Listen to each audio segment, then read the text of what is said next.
Hello বন্ধুরা, কেমন আছো তোমরা? আশা করছি সবাই ভালো আছো। আজকে আমার ছেলে ঘুমোয়নি, ছেলেকে নিয়েই আমাকে রান্না করতে হবে। আজকে দুপুরবেলা আমি কী রান্না করলাম চলো তোমাদের সাথে শেয়ার করি।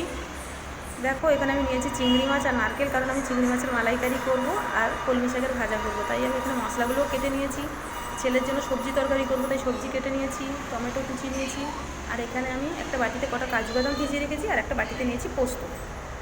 আমি দুটো পেঁয়াজ আলাদা করে রেখেছি, একটা শাক ভাজাতে দেবো বলে আর একটা মালাইকারিতে দেবো, তাই দুটো রসুনও আমি আলাদা করে রেখেছি। এখানে দেখো আমি শাকটাকে ভালো করে বেছে কেটে রেখেছি, এবারে ধুয়ে বসিয়ে দেবো সেদ্ধ করতে। এখানে আমি চিংড়ি মাছটা ভালো করে বেছে নেবো আর মশলাগুলো করে নেবো। দেখো আমি ভাত বসিয়ে দিয়েছি আর একটা সাইডে শাকটাকে সেদ্ধ করতে বসিয়ে দিয়েছি লবণ হলুদ দিয়ে। শাকটা সেদ্ধ করা আমার হয়ে গেছে। এবারে কড়াইটা ধুয়ে বসিয়ে দিয়েছি, একটু তেল দিয়েছি, এর মধ্যে দিয়ে দেবো একটা চিংড়ি মাছ। চিংড়ি মাছটাকে একটু ভেজে নেব, ভাজা হয়ে গেলে সবজিগুলো দিয়ে দেবো। এটা আমি ছেলের জন্য তরকারি করব।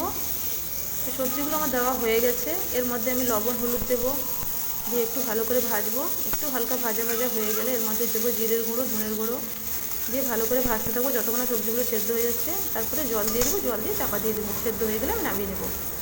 এরপরে আমি দুটো কড়াই বসিয়ে দিয়েছি, কারণ আমার খুব দেরি হয়ে গেছে। এখানে চিংড়ি মাছে লবণ হলুদ মাখিয়ে রেখেছি, এটাতে ভেজে নেব। আর এই কড়াইটাতে আমি শাক ভাজা বসিয়ে দেবো। শাক ভাজানো রসুন কুচানো দিয়ে দিয়েছি, এরপরে আমি দেবো পেঁয়াজ কুচানো আর কাঁচা লঙ্কা কুচানো। পেঁয়াজ কাঁচা লঙ্কা এখানে আমি দেখো আমি মাছটা ভেজে নিচ্ছি। পেঁয়াজ কাঁচা লঙ্কাটা ভালো করে ভাজা হয়ে গেলে রসুনটা, এর মধ্যে দিয়ে দেবো শাক। এবার শাকটাকে ভালো করে ভাজবো, ভালো করে একটু সময় ধরে ভাজতে হবে। শাকটা আমার ভাজা হয়ে গেছে। এবারে আমি এখানে নারকেলের দুধ বের করে রেখেছি, মশলাগুলো তৈরি করে রেখেছি, কাজু বাটা, পোস্ত বাটা, আদা রসুন বাটা। দেখো এখানে আমি পেঁয়াজটা হালকা একটু বেটে নিয়েছি। ছেলে এখানে একা একা বসে আছে। কড়াইটা ধুয়ে বসিয়ে দিয়েছি, তেল দিয়ে দিয়েছি, মশলাও রেডি। তেলের মধ্যে হালকা চিনি দিয়েছি, এবার চিনিটা ফুলে উঠেছে, এর মধ্যে আমি দিয়ে দেবো পেঁয়াজ বাটা। পেঁয়াজটা যখন হালকা ভাজা ভাজা হয়ে যাবে তখন আমি এর মধ্যে দিয়ে দেবো রসুন বাটা। এবারে রসুনটাকে হালকা ভাজবো। এবার রসুনটা হালকা ভাজা যখন হয়ে যাবে তখন দেবো আমি আদা বাটা। এবার আদাটাকে হালকা ভেজে নেব। ভাজার পরে আমি দেবো টমেটো কুচি। টমেটো কুচিটাকে ভাজার পরে দেবো দেখো হলুদ গুঁড়ো, লঙ্কার গুঁড়ো, জিরের গুঁড়ো, ধনের গুঁড়ো। এবার ভালো করে মশলাটাকে কষিয়ে নেব। কষানোর পরে দেবো এর মধ্যে কাজু বাদাম বাটা।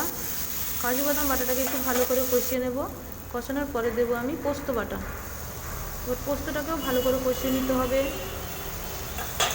দেখো এখানে আমার মশলাটা কষানো হয়ে গেছে। এরপরে আমি এর মধ্যে দেবো মশলা ধোয়া জলটা রেখেছিলাম, ওটা দিয়ে দেবো। এরপরে আবার একটু ভালো করে কষিয়ে নেব। দেখো কষানো হয়ে গেছে, এর মধ্যে আমি দিয়ে দেবো চিংড়ি মাছ। চিংড়ি মাছটাকে একটু ভালো করে মশলার সাথে মিশিয়ে নেব। দেখো এখানে আমার মশলার সাথে চিংড়ি মাছটাকে খুব ভালো করে মিশিয়ে নিয়েছি। এরপরে আমি দেবো নারকেলের দুধটা যে রেখেছিলাম, ওই নারকেলের দুধটা এর মধ্যে মিশিয়ে দেবো। এবার নারকেলের দুধটা ভালো করে মশলার সাথে মিশিয়ে দিতে হবে। দেখো তরকারি ফুটে উঠেছে, এর মধ্যে আমি পরিমাণ মতো লবণ আর চিনি দেবো। এখানে গরম মশলা বেটে রেখেছি, নামানোর আগে দিয়ে দেবো। দেখো রান্না আমার কমপ্লিট। আমার ছেলের স্কুল থেকে আসার টাইম হয়ে গেছে। আমার ছেলে দেখলে খুব খুশি হয়ে যাবে, কারণ ওর ফেভারিট একটা ডিশ চিংড়ি মাছের মালাইকারি, ও খেতে খুব ভালোবাসে। ছেলেদেরকে স্নান করাবো, খাওয়াবো। চলো এখনকার মতো টাটা, বাই বাই।